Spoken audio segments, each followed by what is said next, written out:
అందరికీ నమస్కారం.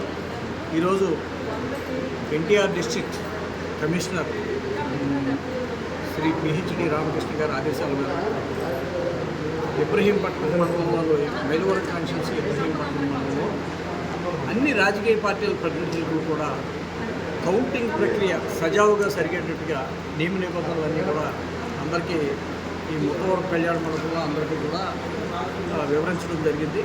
మెయిన్ ముఖ్యంగా ఏంటంటే కౌంటింగ్ ప్రక్రియ సజావుగా జరగాలంటే వాళ్ళకి 144 సెక్షన్ ఉంది, అదే రకంగా సెక్షన్ 30 ఆఫ్ పోలీస్ యాక్ట్ ఉంది.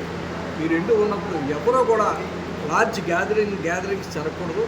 అదే రకంగా 5 అంతకంటే ఎక్కువ మనుషులు ఎవరు కూడా రోడ్ల మీద కానీ వేరే చోట కానీ ఎవరో గుంపూరు ఉండకూడదని, అలాగే సభలు సమావేశాలు ఊరేగింపులు ర్యాలీలు ఇవన్నీ కూడా పోలీసు వారి పర్మిషన్ లేనిదే ఎట్టి పరిస్థితుల్లోనూ ఎలవ్ చేయబడవు. అది కూడా ఎలక్షన్ కమిషన్ ఉత్తర్వుల ప్రకారం మనకి 6వ తారీఖు వరకు కూడా అన్నీ నిషేధించడం జరిగింది. కాబట్టి ఎట్టి పరిస్థితుల్లోనూ కూడా చేయకూడదు.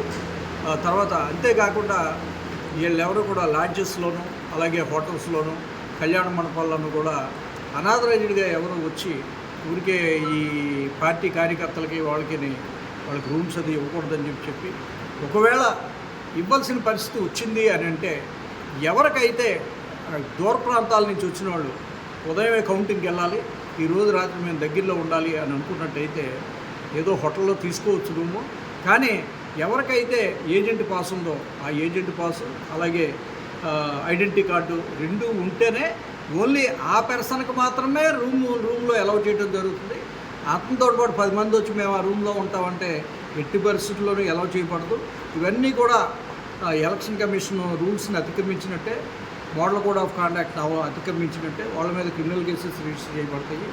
తర్వాత ఏంటంటే ప్రజలందరూ కూడా మనకి కౌంటింగ్ హాల్స్లోకి మనకి నెమ్రా నోవా కాలేజీల్లో విజయవాడ పార్లమెంటరీ కాన్స్టిట్యున్సీకి సంబంధించిన 7 అసెంబ్లీ కాన్స్టిట్యున్సీలు కూడా అక్కడ ఇవ్వటం జరిగింది.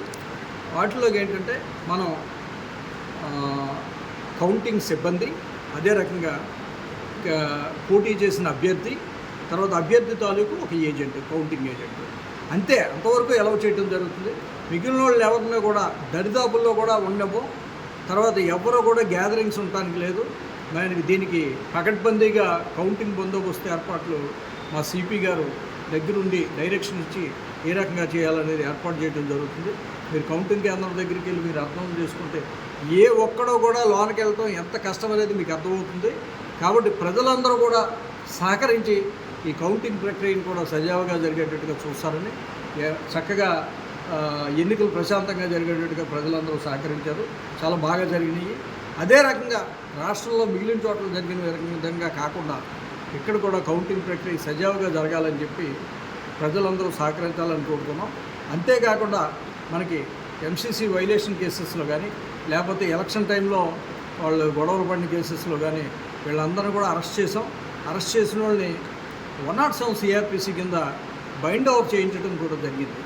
అంటే 2 లక్షల నుంచి 3 లక్షల వరకు వాళ్ళ మీద సత్ప్రవర్తన కలిగి ఉండటానికి కానీ బైండ్ ఓవర్ చేయించాం. ఒకవేళ ఎవరైనా బైండ్ ఓవర్ చేయించినా కూడా వాళ్ళు ఏదైనా కేసెస్లో ఇరుక్కున్నట్టయితే ఈ అమౌంట్ కూడా ఫోర్ఫీట్ అయిపోతుంది. అంతేకాకుండా క్రిమినల్ కేసులో ఇన్వాల్వ్ అవుతారు. కాబట్టి ప్రజలందరూ కూడా ఇవన్నీ మైండ్లో పెట్టుకోండి. మైండ్లో పెట్టుకుని ఎన్నికలు అయిపోయినాయి కాబట్టి కౌంటింగ్ అనేది ఆటోమేటిక్గా జరిగిపోతుంది.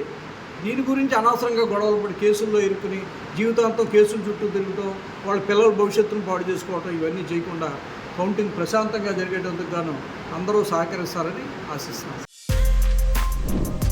For more videos like this, subscribe Big TV channel.